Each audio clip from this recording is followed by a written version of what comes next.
Hi. Absorb this plant that is displayed on my window. This plant is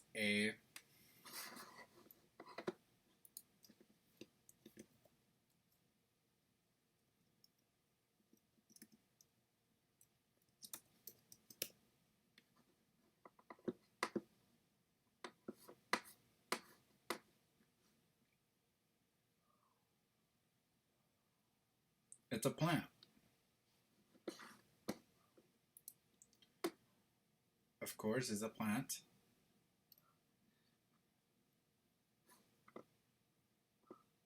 Pothos.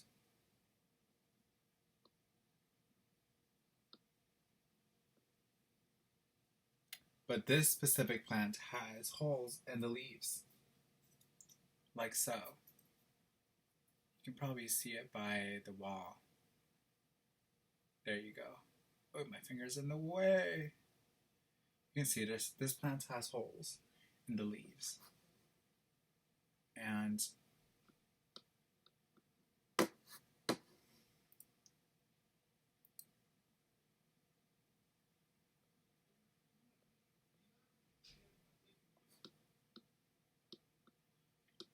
I can't specify this plant's name. I know it grows in the water. Um,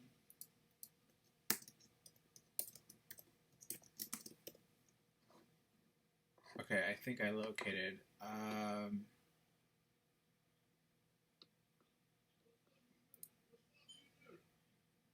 Epidrium pinnatum.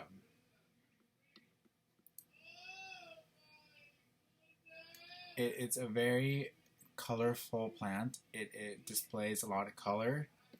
I am trying to display this art because it shows a lot of vivid colors that not usually is seen. This plant is very difficult to be found.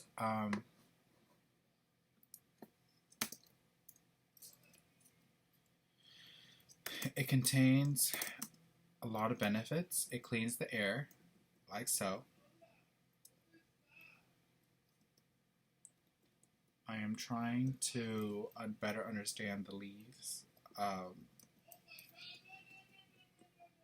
It also comes with many benefits.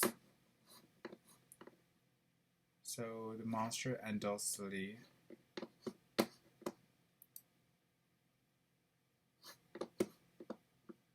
The Monstra Andonsoni starter plant. That plant is very much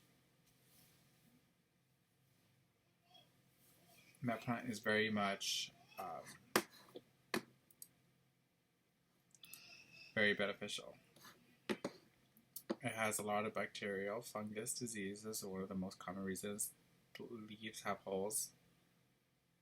Okay, good to know.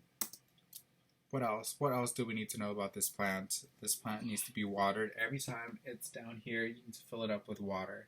And if you don't fill it up, the plant slowly starts to decay. And you have to make sure that the plant is watered sufficiently and often. So you need to make sure if the plant is yellow to cut off the extra leaves. I know this plant has a yellow leaf here. It might be due to sun,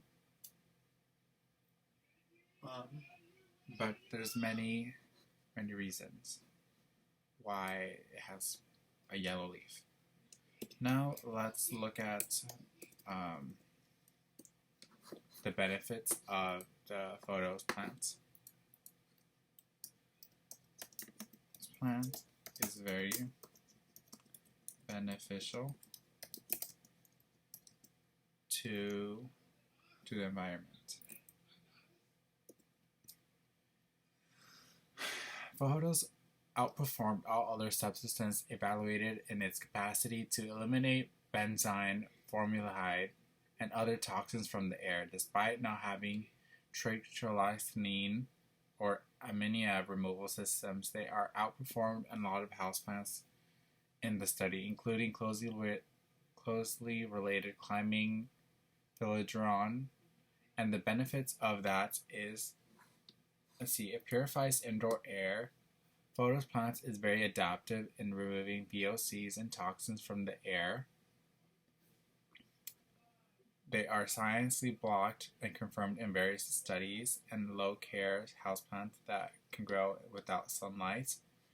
Pothos is widely grown indoors thanks to its low maintenance nature and tolerance to low light conditions. However, there is more than that. Several amazing Pothos plant benefits are attested in recent research studies and making it one of the most beneficial houseplants.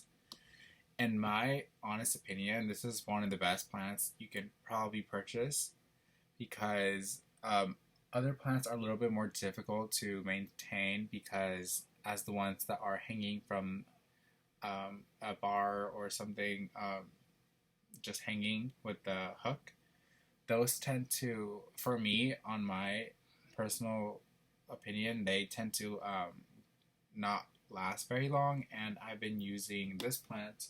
This plant actually has been very, very, very good. I think this is one of the best plants I've had, and has outperformed many other plants I have had before. It grows without sunlight. It purifies indoor air. Pothos is very active in removing VOCs and toxins from the surrounding air. According to the Clean Air Studies by NASA, the plant eliminates pollutants such as benzene, toluene, formaldehyde, carbon monoxide, and ethylene from the air. The harmful effect of these pollutants can underestimate and how their pollutants harm us. Benzene. Frequent exposures to benzene is known as tobacco smokes, vehicle exhaust, gas stations, and industrial emissions, which is very common here in the Bay Area. Industrial emissions is probably one of the most common emissions here.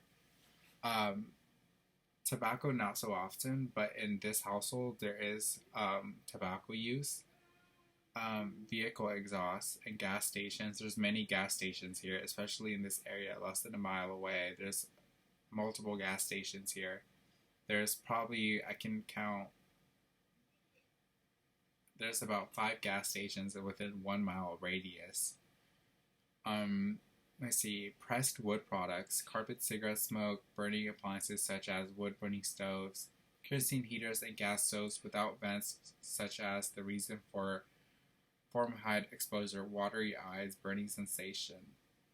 Okay, that probably clears the air because of that, but not as efficient as a air cleaner. Because if you have an air cleaner, that would clean your air more often because that's actually using energy, and this is just using whatever comes to whatever roams to its plants. It just cleans the air. But it does need like water, and it's just a more natural way of cleaning the air. Carbon monoxide. I am reading off the paper just so I can give you the information. In indoor spaces, carbon monoxide levels rise mostly because of gas heaters, wood fires, clogged chimneys, blocked vents, and some electrical appliances. The people who are at high risk are infants, unborn babies, and elders. If you have chronic disease, respiratory problems, or anemia, CO exposure can affect you more than a healthy person. Vomiting, headache, nausea, dizziness are linked to breathing of CO gas. The high levels of surrounding air can cause unconsciousness and death. Here is an educational article of the adverse effects. Ethylene present in adhesives, gasoline, nail paint, and varnishes, along with many household industrial items. It affects the central nervous system when inhaled and can cause vomiting, nausea, dizziness, and headache. As consistent exposure increases, the effects become more noticeable and lethal. To learn more about ethylene exposure risk, read this educational article. Let's read this educational article while we're at it. I'm currently reading Balkan Garden Web. So this is a garden page. The National Library of Medicine.com Xylene, an overview of health hazards and prevent measures. Abstract. Xylene is an aromatic hydrocarbon known for its wide usage in tissue processing, staining, and cover slipping in historical laboratory.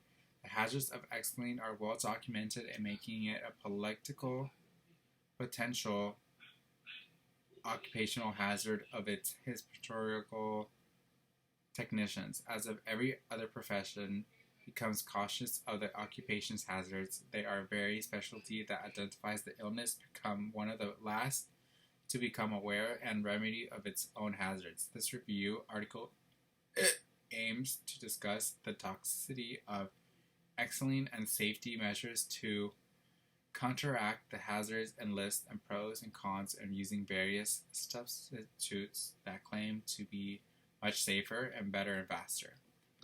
The introduction, that's the abstract writing. The introduction, it's an aromatic hydrocarbon widely used in industrial, medical, technological as a solvent. It is a colorless, sweating, smelling liquid or gas occurring naturally in a petroleum, coal, or wood tar. It's also named because it's found in crude wood spirits. It has a technical formula of C6H4CH3, 2, and referred as the dimethylbenzyl because of it consists of a 6-carbon ring to which methanol groups are bound. It exists in 3 ceramic forms: ortho, meta, and para-xylene.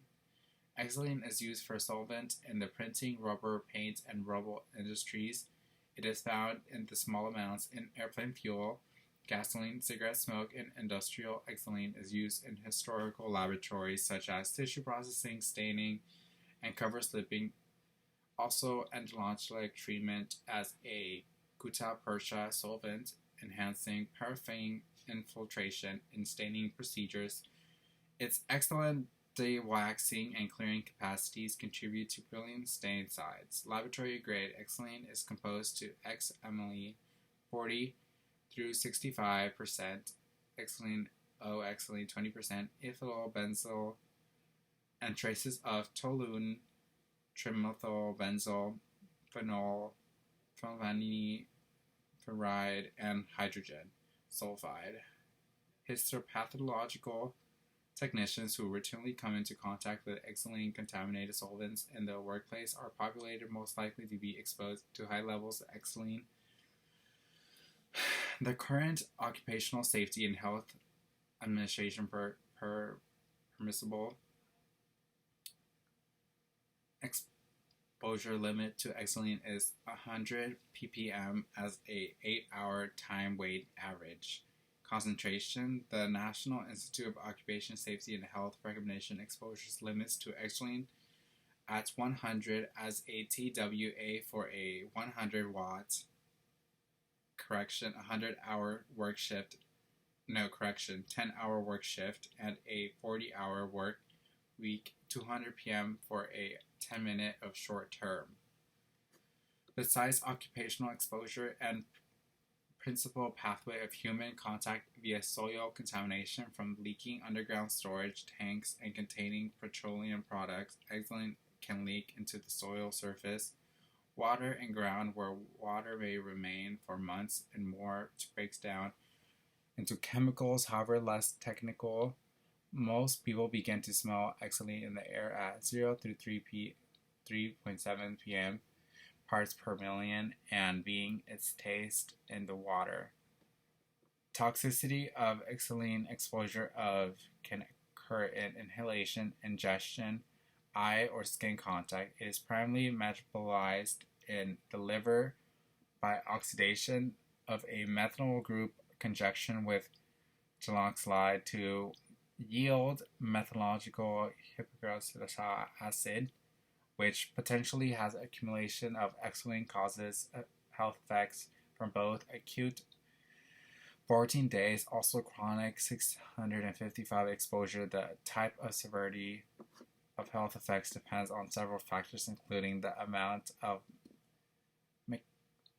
chemical exposed and the length of time you are exposed for. Individuals also react to different times of exposure.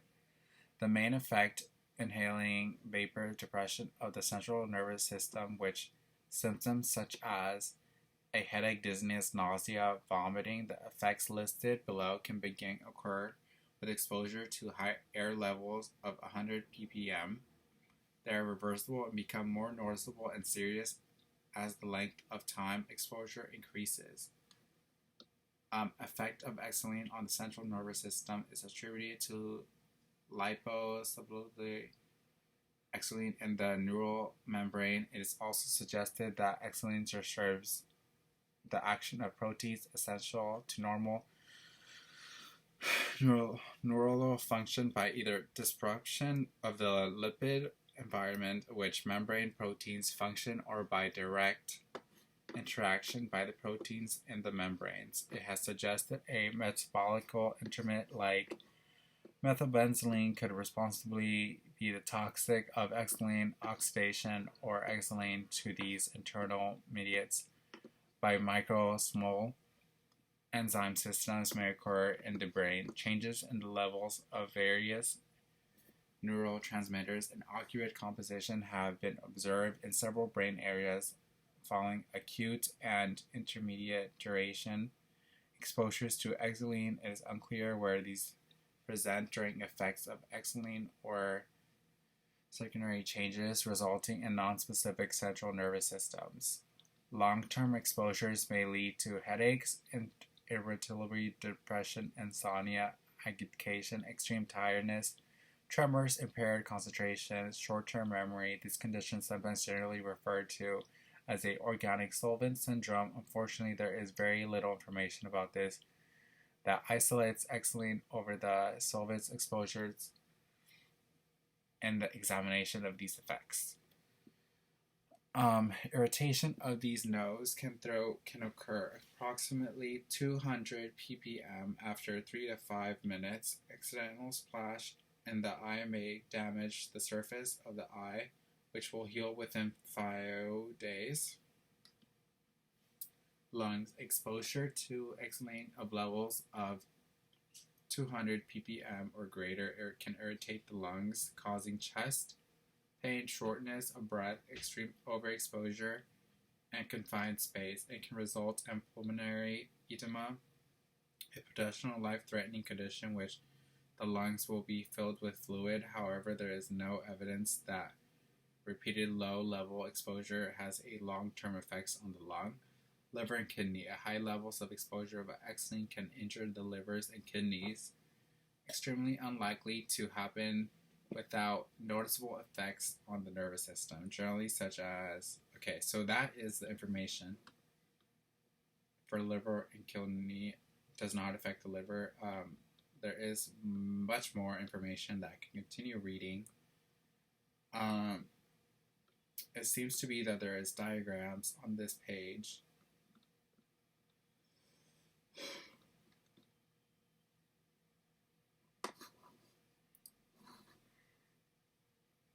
Increases in humidity.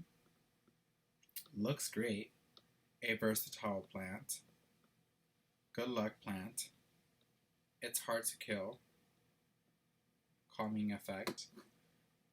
Absorbs CO2, ozone.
that is all the information I have for this plant. Thank you so much for listening.